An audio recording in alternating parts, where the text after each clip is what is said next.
شهد مسلسل مولانا مؤخرا لفتة أثارت فضول المتابعين بعد مشاركة الممثل السوري طيف إبراهيم ضمن فريق العمل الذي يتصدر بطولته النجم السوري تيم حسن.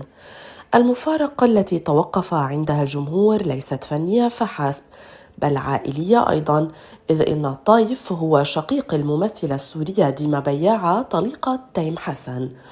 وكان تيم وديما قد شكلا لسنوات أحد أشهر الثنائيات في الوسط الفني السوري، قبل أن ينفصلا عام 2012 بعد زواج استمر قرابة 10 سنوات وأثمر عن طفلين. وقد أثار خبر الطلاق آنذاك اهتماما واسعا في الإعلام والجمهور، خاصة مع تداول تصريحات متبادلة في تلك الفترة حول أسباب الطلاق. وبعد سنوات من الطلاق مضى كل منهما في حياته المهنية والشخصية، إذ تزوج تيم حسن لاحقا من الإعلامية وفاء الكيلاني، بينما واصلت ديما بياعة نشاطها الفني وظهرت في عدد من الأعمال الدرامية العربية.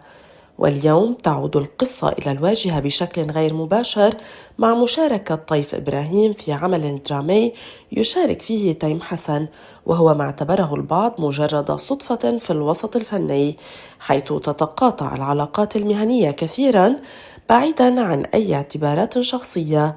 ورغم أن الأمر لم يعلق عليه رسميا من قبل الأطراف المعنية، فإن هذه المصادفة لاقت تفاعلا بين المتابعين على مواقع التواصل الاجتماعي، الذين رأوا فيها مثالا جديا على تشابك العلاقات داخل الوسط الفني.